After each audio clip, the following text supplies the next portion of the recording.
혹시 물컵에 담긴 물이 정부가 말할 때는 깨끗하다고 하고 환경단체가 말할 때는 녹조로 가득하다고 이렇게 한다면 어느 쪽을 믿으시겠습니까?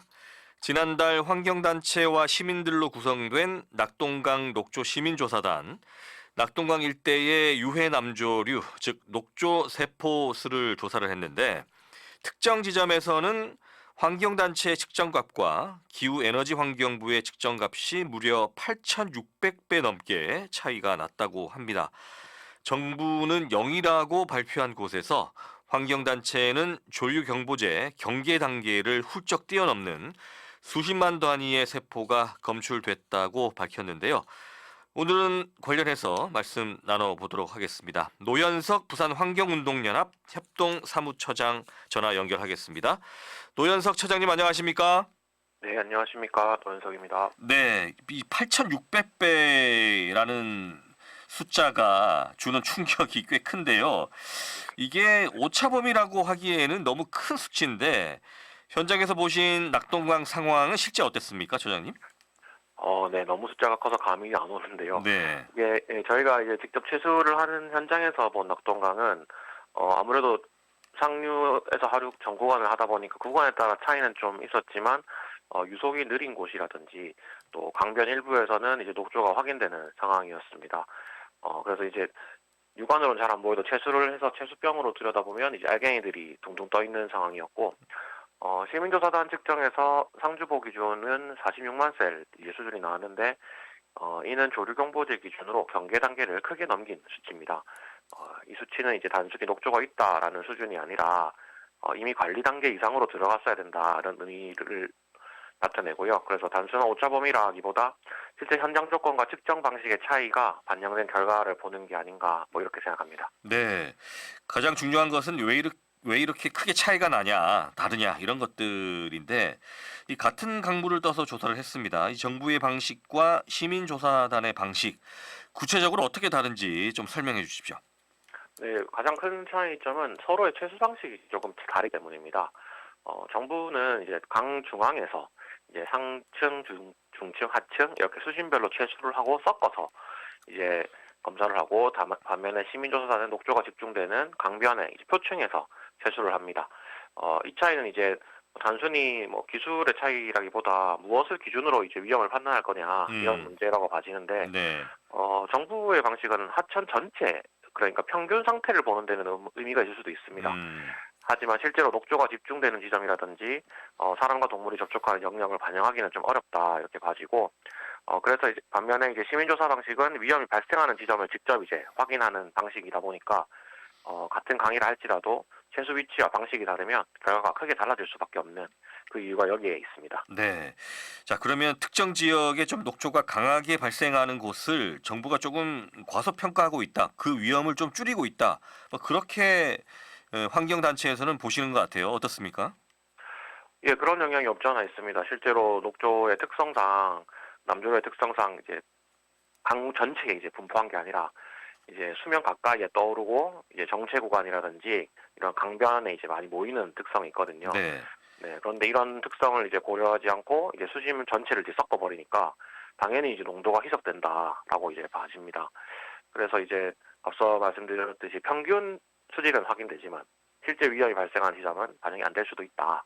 네, 그래서 이제 평가 방식의 문제로도 볼 수 있고, 생각을 해보면 시민이 접촉하는 물, 이제 취수되는 물, 이 네. 수상 활동이 이루어지는 공간이 대부분 표층이나 강변 지역이에요. 네, 실제로 강 중앙에 우리가 나가서 이제 접촉을 하는 일이 많지는 않은 거죠. 네. 그러다 보니까 이 지점을 반영하지 않으면 강을 관리하고 있다 이렇게 말은 하는 게 틀린 말은 아니지만 실제로 위험을 제대로 측정했냐 이렇게 봤을 때는 좀 의문이 드는 거고 저희가 그래서 녹조가 모인 지점을 중심으로 측정을 해야 된다 이런 지적을 계속하고 있는 것입니다. 네. 지금 말씀하시는 것은 지금 이 녹조를 검사하기 위해서 취소하는 지역이 우리가 마시는 물, 그 수돗물을 만드는 그런 취수장에 뭐 근처에 있다고도 봐지는데 자, 그렇다면 정부는 이 취수장의 결과를 봤을 때는 유해 남조류가 0이라고 발표를 했는데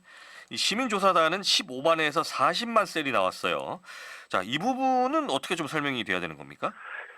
예, 이게 취수장은 이제 시민 안전과 이제 좀 무엇보다도 다른 지역에보다도 직결되는 지점이라고 할 수 있는데요. 네. 물론 이제 정수 처리 과정을 거치고 각 가정으로 보내지기 때문에 이 수치가 곧 수돗물이 위험하다라고 볼 수는 없습니다만 네. 치수되는 원수의 상태가 제대로 파악되지 않는다면 정수 처리 부담의 한계를 판단하기가 좀 쉽지 않을 거다라고 이제 말씀드리고 싶고요. 정부조사에서 이제 취수장에서 0으로 발표한 거에 비해 시민조사단은 15만에서 40만 셀 수준을 확인한 것도 서로가 위험을 좀 받아들이는 차이가 있다라고 봐지고요. 결국 시민의 입장에서는 정부의 안전하다라는 말이 도대체 어떤 기준에서 나온지 이제 확인할 필요가 있는 거죠. 네. 그래서 이제 정부가 안 하니까 우리가 직접 조사하겠다고 해서 매년 농산물도 조사하고 에어로졸 또 인체 비강 조사까지 이어서 이제 진행을 하고 있는 거거든요. 네. 자, 보통 우리가 정부 기관에서 하는 조사라든지 그런 것들에 대해서 좀 더 신뢰를 가지고 생활을 해 나가셔야 되는데 이렇게 문제점들이 계속해서 지적되고 있음에도 불구하고 그 채소 방식이라든지 이런 것들을 변경하지 않고 있는 것 같아서 오히려 또 그런 불안감들을 더 증가시키고 있는 것 같아요. 그 비용 차이가 큰가요? 아니면은 뭐 이런 그 정부 기관의 조사 방식들이 여러 가지로 그 관행상 이어져 오다 보니까 쉽게 바꿀 수 없는 건가요? 어떻게 보십니까? 예산의 차이는 분명히 발생을 합니다. 네. 기존에보다 저희가 요구한 방식대로 하면 네. 아무래도 검사 수도 많아져야 되고 네. 종류도 다양해져야 되니까 예산이 올라는 갑니다만 이게 단순히 예산으로 그 한순간의 예산으로 바라볼 것이냐 국민 안전과 직결된 건강과 직결된 이런 예방 차원으로 볼 것이냐는 이제 관점의 차이에 따라서 예산이 덜 측정됐다라고 할 수도 있을 것 같고요. 네.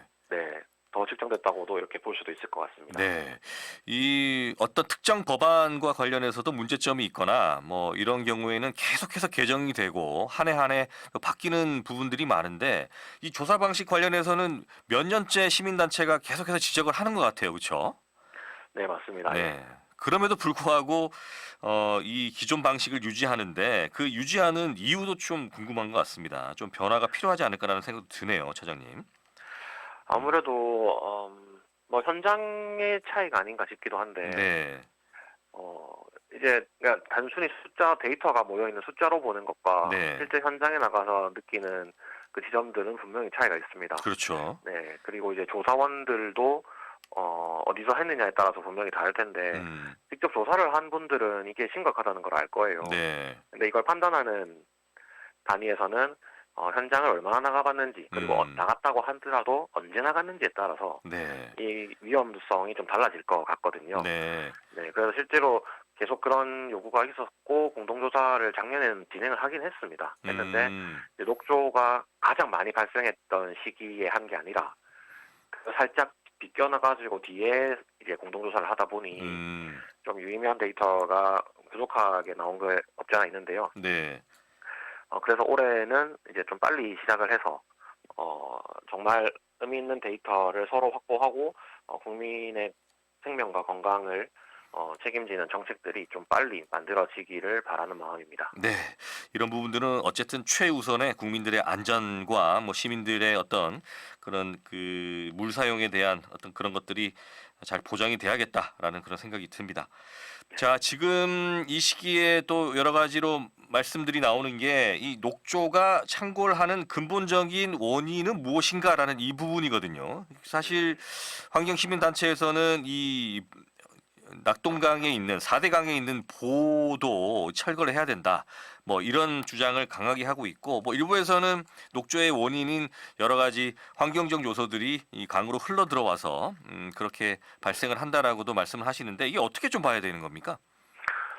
네, 우선 지금까지 우리가 많이 봤을 때는 한여름철에 네. 엄청 뜨거울 때 녹조가 많이 나왔다라고 이제 봤었는데 시간이 지날수록 이제 여름철이 아닌 때에도 여름철 앞뒤로 해서도 나온다는 건 이제 계절이 문제가 아니라 구조적인 문제로 봐야 된다라는 의미고 네. 아까 말씀하신 것처럼 4대강 사업 이후에 낙동강에 이제 8개의 거대한 보가 이제 설치가 됐어요. 네. 그러다 보니까 일단 유속이 늦어졌습니다. 그리고 이제 아까 또 나왔던 강변의 농가나 축사 등에서 발생하는 이제 영향류 같은 게 축적되기도 하고 또 기후 위기로 인해서 이제 수온이 계속 상승하고 있는 거죠. 네. 수온 상승시 앞당겨지기 이런 크게 세 가지의 이유들이 결합을 하면서 녹조가 특정 시기에만 발생하는 게 아니라 언제든지 발생할 수 있다 이렇게 바뀌어 버렸고 그래서 이를 예방하기 위해서 우선 우리가 할 수 있는 제일 쉬운 게 이제 유속을 회복하는 수문 개방이 필요한 것입니다. 네. 그러니까 단순히 또 4대강의 보를 만들었기 때문에 녹조가 더 창궐한다라고는 또 규정할 수가 없네요. 그러니까. 복합적인 이유가 있죠. 네. 하지만 유속이 늦어지는 게 가장 큰 영향이라고 볼 수 있습니다. 네. 그중에 또 가장 큰 원인은 또 보가 될 수 있다. 이런 말씀이신 예. 것 같습니다. 예, 예. 자, 그렇다면은 앞서서 잠깐 언급을 하셨는데 시민사회가 기후에너지환경부와 정부에 요구하는 이런 여러 가지 시스템적인 그 개선 방안들은 어떤 것들이 있습니까? 아무래도 보여주기 수치를 넘어서 위험을 이제 직시하고 반영하는 체제로의 전환이 하루빨리 필요한데요. 네. 일단 앞서도 말씀드렸지만 예산을 이제 충분히 배정하고 그래서 녹조 집중 지점을 이제 측정해서 세포수뿐만이 아니라 독소까지 포함하는 다양한 조사가 필요합니다. 네. 그리고 녹조 창고를 막기 위해서 수문을 개방하면 제일 좋지만 사실 농업용수 등을 또 쓰고 있기 때문에 이런 것들이 확보가 좀 어려울 수 있어요. 그렇죠. 그래서 이제 네. 강변에 있는 취향수 시설을 구간별로 파악해서 이제 개선하는 작업이 필요하고요. 실제로 지금 개선 전인데도 수위가 안 맞아서 사용하지 못하는 시설들이 있어요. 네.